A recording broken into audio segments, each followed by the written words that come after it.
ప్రస్తుతం యావత్ సినిమా ఇండస్ట్రీలో హీరో దర్శన్ పేరు ప్రముఖంగా వినిపిస్తుంది. కన్నడ ఇండస్ట్రీలో స్టార్ హీరోగా ఎదిగిన ఇతడి గురించి తెలుగు వారందరికీ కూడా సుపరిచితమే. హీరోగా అందరికీ పరిచయం అయితే బాగానే ఉంటుంది, కానీ హత్య చేసి అందరికీ తన పేరు తెలుసుకునేలా చేశాడు దర్శన్. అదేమిటి, ఒక హీరో హత్య చేయడం ఏంటి అని అనుకుంటున్నారా? రియల్ లైఫ్లో చేసే పనులు రియల్ లైఫ్లో చేస్తే ఊరుకుంటారా? అలాంటి పని ఒకటి చేసి జైలు పాలు అయ్యాడు హీరో దర్శన్. అయితే ఈ జైలు పాలవడానికి వెనుక కారణం ఏంటో చూద్దాం. హీరో దర్శన్ మాత్రమే కాదు, ఇలా అనేక మంది తప్పులు చేసి జైలు పాలైన హీరోలు ఉన్నారు. మరి వారెవరు, ఏ సంఘటన వల్ల జైలుకు వెళ్లాల్సి వచ్చింది అనే విషయాలను తెలుసుకుందాం.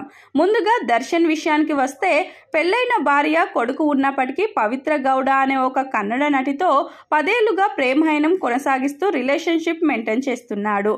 అది తట్టుకోలేని ఆయన అభిమాని పవిత్రతో అసభ్యంగా ప్రవర్తించాడట.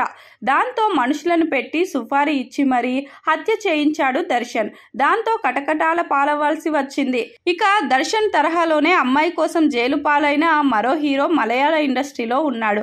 అతను మరెవరో కాదు, హీరో దిలీప్. దిలీప్ కి భార్య మంజు వారియర్ ఉండగానే కావ్య మాధవన్తో ప్రేమలో పడి చివరికి విడాకులు ఇచ్చి కావ్యను వివాహం చేసుకున్నాడు. కావ్యకు మరియు హీరోయిన్ భావనకు సరిపోకపోవడంతో వీరి మధ్య విభేదాలు వచ్చాయి.